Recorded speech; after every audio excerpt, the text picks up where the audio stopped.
The diagram shows a straight line intersecting two parallel lines. Find the values of A and value of B. So here we know that this is a straight line. Straight line angles will always add up to give you 180 degrees.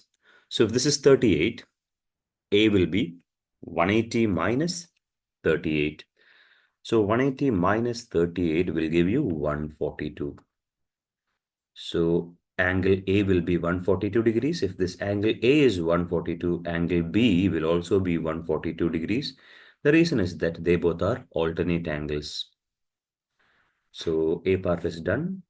Moving on to the second part. Calculate the interior angle of a regular 12-sided polygon. So we need to know the formula.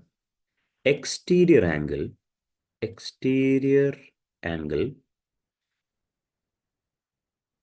is equals to 360 divided by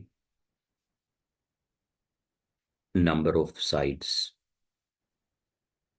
So here we can find out first the exterior angle since it's a regular 12-sided polygon. So the number of sides is 12.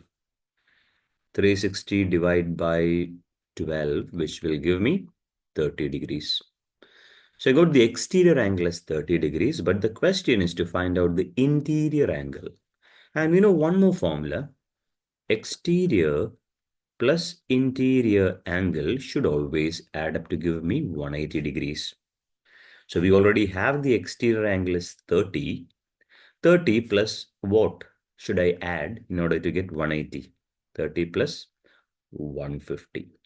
Therefore, interior angle is equals to 150 degrees.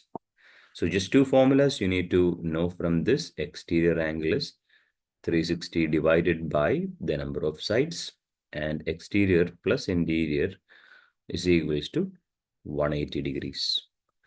Moving on to the next one here.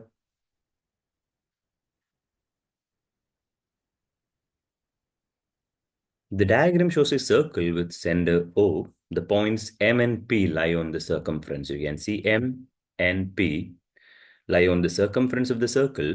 AMB is a tangent. Find the value of F and G.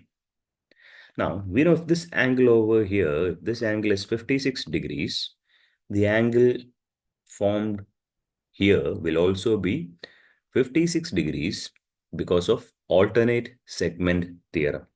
So directly we got the answer for F. F is equals to 56 degrees because of alternate segment theorem. Now we need to find out what G is. If the angle formed at the circumference is 56, the angle formed at the center will be 2 times of that. 56 multiplied by 2 is 112. Now we know that OM and OP, they both are the radius. That means they both are equal sides, which means that it is an isosceles triangle. If it's an isosceles triangle, if we have same sides, the angle opposite to them will also be equal. This will also be G. So to find out what G is, from 180, subtract 112, since we know that the angles in a triangle will always add up to give you 180 degrees. 180 minus 112 will give you 68, but that 68 has to be divided into two equal parts. So 68 divided by 2 is 34. 34 each. So G is equals to 34 degrees. So we got F and G. Now moving on to the next one here. Here, the diagram shows a cyclic quadrilateral. You need to understand what cyclic quadrilateral first of all. So cyclic quadrilateral means opposite angles will always add up to give you 180 degrees. And also cyclic quadrilateral, the actual definition is that we have a circle and we have a quadrilateral inside the circle with which all the 4 points of the quadrilateral Can say all the four vertices of the quadrilateral will be on the circumference. The question is to find out what K is. I can find out what this angle is because this is a triangle, and triangle, some of the angles will always add up to give you 180. So from 180, you subtract 24 and 27. So from 180, you subtract 24 and 27, you will get 129. And we know that cyclic quadrilateral opposite angles should add up to give you 180.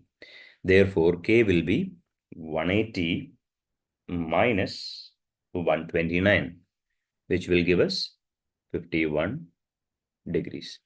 So the value of K will be 51 degrees. Moving on to the next one here.